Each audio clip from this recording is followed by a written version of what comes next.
this is the setup I have. As you can see, it's not hidden here. Put it from the side.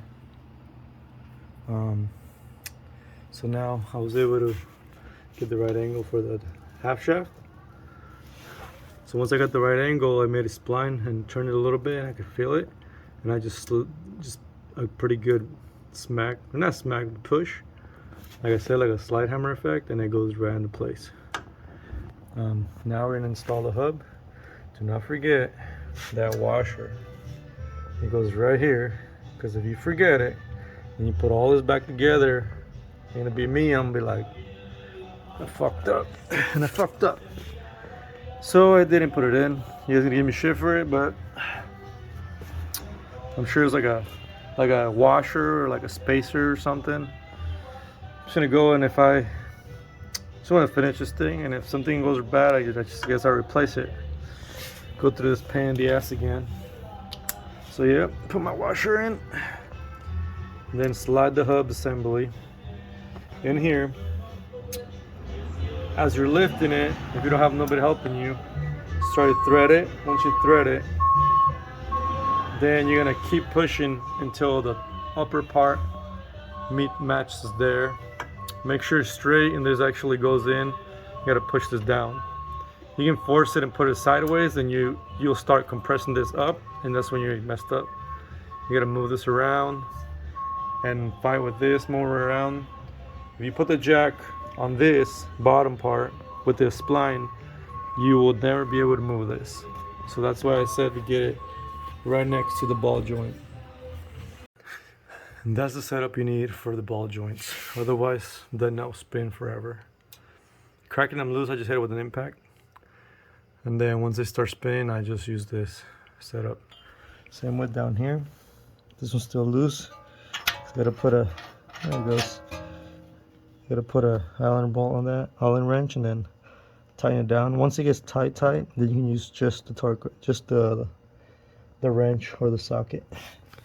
Okay, finally have the top bolt and the bottom bolt torqued down. Not all the way.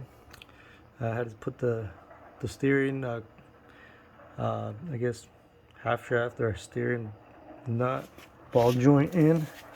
That way I'm not fighting the actual hub rotating. Then I'm just gonna go ahead, see how these aren't lined up yet. So now I have to lower the tower or the whole assembly with the jack until this matches there. And obviously I'm gonna torque that down. That way it's in place already.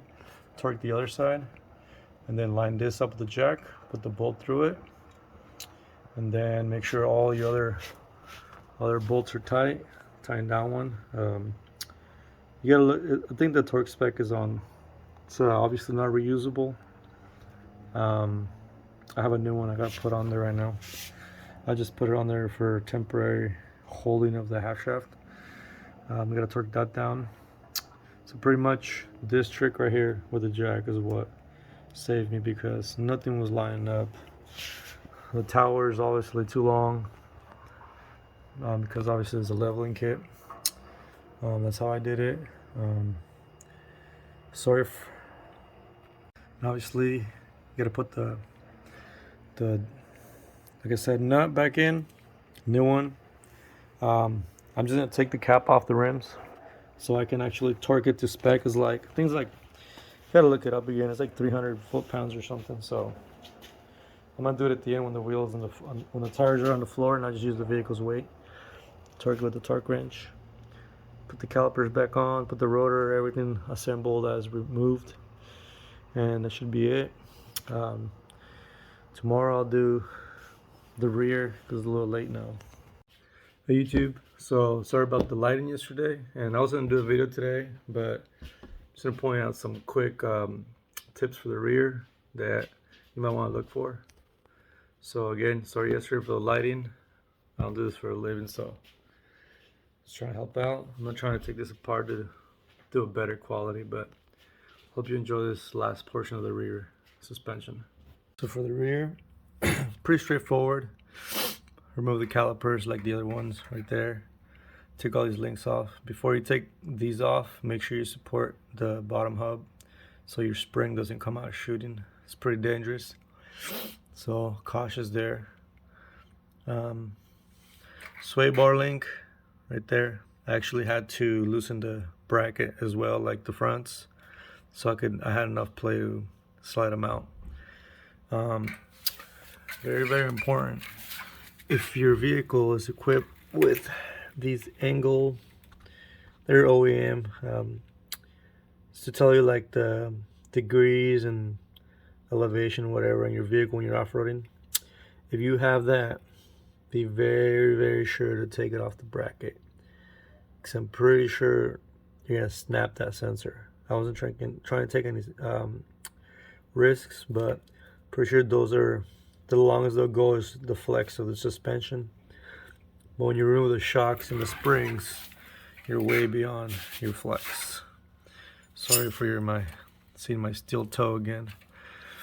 But at this point, pretty much this instruction says just to mark the location of the bottom boot or spacer in relation to the body. So I did that, and everything's in. I just got to take the shock off and then put the new one in, and then slowly lift it with the jack so you can start compressing that. Pay close attention that it's actually seating right, and then bolt for the lower shock, always the top ones, and then reassemble everything backwards. Like I said, I was going to do a video for this because it's pretty simple, but it's very important. Don't break that sensor.